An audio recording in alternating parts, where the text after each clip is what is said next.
Asrul Sani menjawab, P3 mungkin hilang di 2024 jika tidak mendukung Anies Baswedan, tetapi itu masih mungkin. Sebaliknya, jika mendukung Anies sekarang, dapat dipastikan P3 akan hilang sekarang juga karena bertentangan dengan kehendak penguasa. Sahabat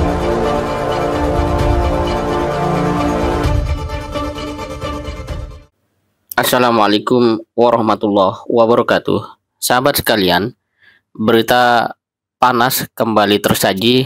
Kali ini adalah dari Denny Indrayana kembali perihal surat terbukanya yang kembali diluncurkan melalui Twitternya @denny_indrayana yang hari ini sepertinya lebih serius dalam hal meminta agar DPR berani bersikap tegas, bahkan sampai pada level memakzulkan Presiden Jokowi. Di akun Twitternya, Denny menulis, berikut adalah surat terbuka saya kepada pimpinan DPR untuk memulai proses impeachment atau pemecatan kepada Presiden Jokowi. Saya sampaikan 3 dugaan pelanggaran konstitusi. Sebagai bukti awal, saya tuliskan kesaksian seorang tokoh bangsa yang pernah menjadi wakil presiden bahwa Presiden Jokowi sedari awal memang mendesain hanya ada 2 capres dalam Pilpres 2024 tanpa Anies Baswedan. Sebagai bukti awal, kesaksian tersebut tentu harus divalidasi kebenarannya. Saya menyarankan DPR melakukan investigasi melalui hak angketnya yang dijamin Undang-Undang 1945.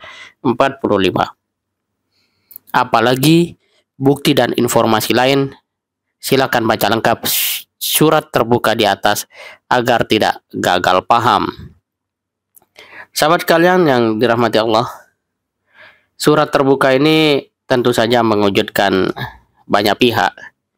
Ya, mengingat selama ini biasanya narasi yang dibangun oleh Denny adalah kaitan dengan aspek teknis politik, tetapi sekarang sudah menyasar pada satu hal yang lebih substansi, yaitu mengarah kepada posisi Presiden Jokowi yang katanya sudah bisa untuk kemudian dilakukan impeachment atau pemecatan. Dalam surat itu, Denny mengatakan bahwa dugaan pelanggaran impeachment yang dalam pandangan saya patut diselidiki oleh DPR melalui hak angket. 1. Presiden Jokowi menggunakan kekuasaan dan sistem hukum untuk menghalangi Anies Baswedan menjadi calon presiden.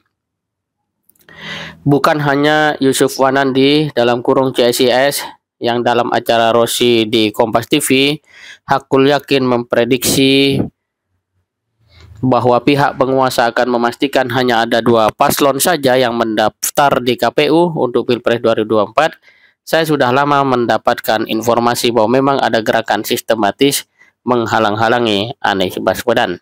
Sahabat kalian, kemudian yang kedua, Presiden Jokowi membiarkan Kepala Staf Presidenan Muldoko mengganggu kedaulatan Partai Demokrat dan ujungnya pun menyebabkan Anies Baswedan tidak dapat maju sebagai calon presiden dalam Pilpres 2024. Yang ketiga, Presiden Jokowi menggunakan kekuasaan dan sistem hukum untuk menekan pimpinan partai politik dalam menentukan arah koalisi dan pasangan capres-cawapres menuju Pilpres 2024. Berbekal penguasaannya terhadap pimpinan KPK yang baru saja diperpanjang masa jabatannya oleh putusan MK, Presiden mengarahkan kasus mana yang dijalankan dan kasus mana yang dihentikan, termasuk oleh kejaksaan dan kepolisian. Dan satu poin menarik di sini disampaikan juga sebuah kisah dalam surat itu, yaitu tentang ketika Sutrisno Bahir menanyakan kenapa P3 tidak mendukung Anies Baswedan, padahal mayoritas pemilihnya menghendaki demikian. Dan akibatnya P3 bisa saja hilang di DPR pasca pemilu 2024. Asrul Sani menjawab, P3 mungkin hilang di 2024 jika tidak mendukung Anies Baswedan, tetapi itu masih mungkin. Sebaliknya, jika mendukung Anies sekarang, dapat dipastikan P3 akan hilang sekarang juga karena bertentangan dengan kehendak penguasa. Sahabat sekalian, surat ini tentu tidak lahir dari sebuah kevakuman atau tidak ada relevansi kuat dengan realitas yang ada, dan mungkin kita juga sudah menyaksikan di antara beberapa yang disampaikan oleh Denny ini telah menjadi berita publik yang dikonsumsi dan diulas oleh banyak pihak, terutama kaitan dengan agenda yang media sering sebut, yaitu pencopetan Partai Demokrat. Dan itu sudah sama-sama kita ketahui. Kemudian juga dengan adanya perpanjangan masa jabatan KPK oleh MK yang terjadi dengan seketika, dan itu betul-betul satu keputusan yang tidak pernah diduga oleh siapapun dan terjadi. Dengan kata lain, sebenarnya yang disampaikan oleh Denny adalah hal-hal yang juga secara umum masyarakat bisa akses, bahkan telah ketahui dari berbagai macam berita politik yang telah ada. Kemudian kaitan dengan nama Anies Baswedan, ya itu juga masyarakat bisa melihat sendiri bagaimana berbagai macam upaya memberikan kesan negatif terhadap Anies Baswedan terus berlangsung. Ya, kita tidak tahu misalnya apakah survei itu termasuk bagian dari itu, kita nggak pernah tahu ya. Yang jelas sampai sekarang survei tentang Anies Baswedan umumnya itu adalah di belakang. Sekalipun Anies Baswedan dalam realitas, ya masyarakat banyak yang mencintai, menghampiri, dan mengerumuni setiap kedatangan mantan gubernur DKI itu, namun di dalam setiap hasil survei Anies Baswedan selalu berada di posisi ketiga alias paling belakang. Dan kita tidak pernah mengetahui apakah itu hanya sebuah rekayasa, betul seperti yang disampaikan oleh Profesor Denny Indrayana atau apapun itu. Tapi yang pasti adalah relevansinya bahwa nama Anies Baswedan selalu diupayakan untuk tidak, dalam tanda kutip, positif di mata publik. Kembali kepada soal KPK, kalau kita baca opini dari Idul Rizhan, pengajar Departemen Hukum Tata Negara Fakultas Hukum Universitas Islam Indonesia di Koran Tempo, edisi 7 Juni 2023, kita dapati sebuah hal yang sangat mengusik ya nalar sehat banyak masyarakat kita. Dalam hal ini misalnya dia mencontohkan dalam kasus permohonan presidensial threshold dalam Undang-Undang Pemilu, kedudukan KPK sebagai lembaga eksekutif dalam perubahan Undang-Undang KPK, serta syarat dan masa jabatan Hakim Konstitusi dalam perubahan Undang-Undang MK.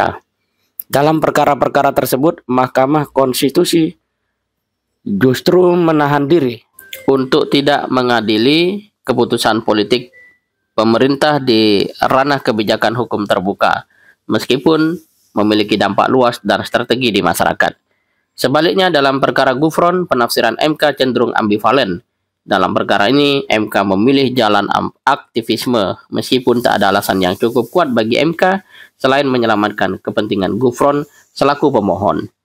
Apalagi amar putusan ini menyatakan meskipun belum berusia 50 tahun, orang boleh dicalonkan jika dia berpengalaman sebagai pimpinan KPK. Arah amar ini jelas hanya berlaku untuk Gufron sebagai satu-satunya figur yang memenuhi kualifikasi tersebut. Tak berlebihan kiranya jika saya menilai bahwa amar itu layaknya dalam tanda kutip kado bagi Gufron.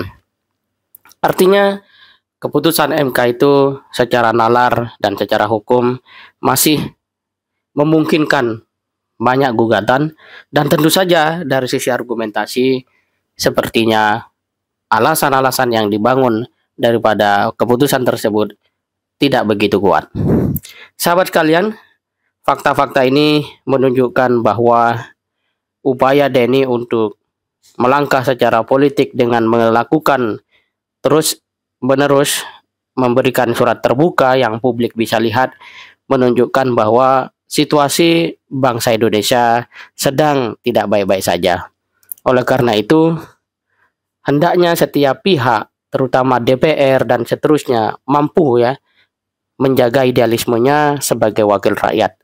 Tetapi apakah mungkin mereka yang di DPR mampu menyuarakan aspirasi rakyat ketika secara fakta, secara faktual, kemarin publik juga dikagetkan bahwa ternyata para anggota DPR itu hanya tunduk kepada ketua umum.